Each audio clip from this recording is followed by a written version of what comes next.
Samra déjà au remporte tout premier doublé en tant qu'entraîneur propre l'écurie. Raconte-nous un peu le feeling qui anime parce qu'il vraiment nous connaît que c'est un gros travail pour faire ce propre l'écurie. Oui, écoutez, c'est une satisfaction, une grande satisfaction personnelle pour moi et tout mon bande d'équipe, mon bande d'équipe palefrenier ou même mon bande propriétaire. Nos premières victoires officielles pour l'écurie, ça pourrait se marquer à jamais dans l'histoire de l'écurie. Et Crimson God cause une petite surprise dans la troisième course, mais c'est vraiment une course que tu peux expecter big run sur 1450 mètres. Oui, moi je expect un very good run. Le field était assez élevé avec Memphis Mafia, Keiko, avec l'autre concurrent dedans. Mais il était in with a chance. C'est un très bon cheval qui nous donne satisfaction d'entraînement. Moi je expect qu'il galope bon les courses. Mais là, avec une gagnée, c'est pas une surprise, mais bon, c'est une étape qui m'a pas tué franchi. Et l'Unification remporte le doublé, cette fois-ci sur 2050 mètres, qui fin motive vous à aller s'accrocher là, sa distance là, qui fin finalement de nous raison, Samraj. Écoutez, quand moi j'ai même, avant moi j'ai eu une discussion avec son entraîneur. Et l'entraîneur demande qu'il est à distance. C'est un cheval, on ne va pas dire, c'est un produit qui se produit à l'auban plus long, plus long. Pour moi, il n'y a pas de issue sur distance parce que je connais qu'il peut tenir à distance. Et une belle course de Global Glory, certainement une source de satisfaction vu qu'il a acheté sa course là à l'âge de 2 ans. Oui, écoutez, moi je expecte beaucoup de Global Glory. Il ne battait pas plus fort. Il n'y a pas besoin de rougir de ça. C'est un cheval qui peut progresser de course en course. Ce premier course, il se fait secondaire Gojuel. Ce deuxième course, bon, écoutez, je pense qu'il a sa second run syndrome là, vu qu'il est encore jeune. Troisième course, c'est un fall aux 400 mètres.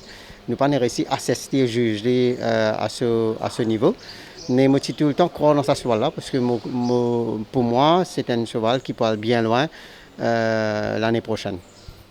Et G.I. Joe, un beaten favorite, mais nous avons fait ressortir que ce cheval là participer stride out après sur les courses. Est-ce que vous êtes capable de nous donner un peu plus de détails par rapport à sa performance de samedi?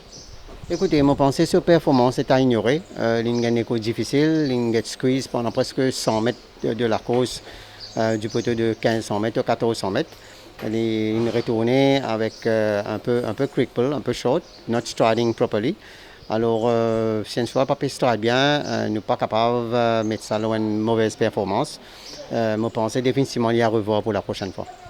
Samraj, Freedom of Speech fin par un barrier test mardi matin. Explique-nous qui fait au final il s'accrocher là pour un barrier trial et qui peut expect de lui au fil des bonnes journées. Écoutez, Freedom of Speech, ce dernier les courses, après sur les courses, il peut souffler beaucoup. Et il gagne un irregular heartbeat. Alors, il est suspendu pour 30 jours. Et il y a beaucoup de cheval gagnent ça, surtout le second run. Et c'était une recommandation des vétérinaires du club qui les a fait un barrier trial avant qu'il galope. Il finit par ce barrier trial très bien, avec succès. Le vétérinaire m'a checké le matin et ce heart rate régulier, très bien.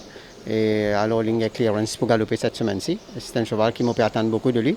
Je pense qu'il y a un très bon cheval qui peut amener nous sur le gagnant jusqu'à la fin de la saison.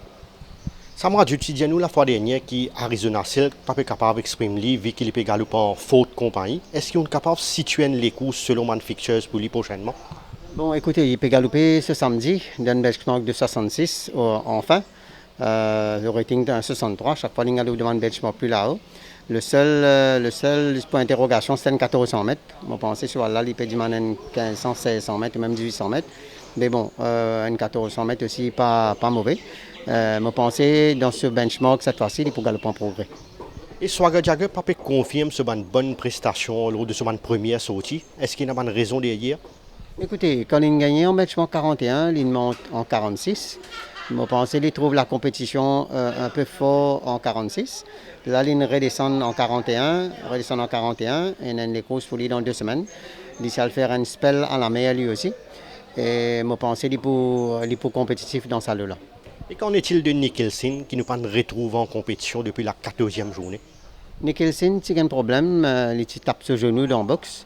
Et ce genou est enflé, on a besoin d'un petit break, remettre-le en condition pour les revenir.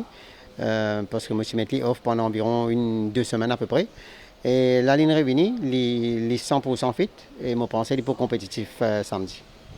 Jez Denson, performance nous vous a dit assez honnête la fois dernière. Est-ce qu'il est capable de confirmer que sa course là, il improve pour la suite? Oui, définitivement, il improve après ce deuxième course. La dernière fois, pour moi, c'était une très bonne course. Il gagne des courses difficiles, one-off né au vent. Et il progressé. C'était seulement ce deuxième course. Il progressé de ça. Là, il m'a envoyé 10 jours à la mer. Lui aussi, il peut retourner dans une course pour lui dans 2 semaines. Et je pensais qu'il pouvait faire très bien ce troisième des courses.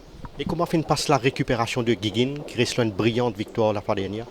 Giggin très bien. La dernière fois, la semaine dernière, j'ai un choix pour faire entre lui et G.I. Joe. Je n'ai pas filmé les galoper la semaine dernière parce que c'est un peu, pour être franc, il y a beaucoup de front-runners dans cette course. Alors, je préfère G.I. Joe aller. Giggin peut galoper dans une semaine, loin de 1850. Il est très bien. Dans le pour qu'il soit assez compétitif, je pense. Mais il garde sa forme ou sinon il improve encore plus le dernier course.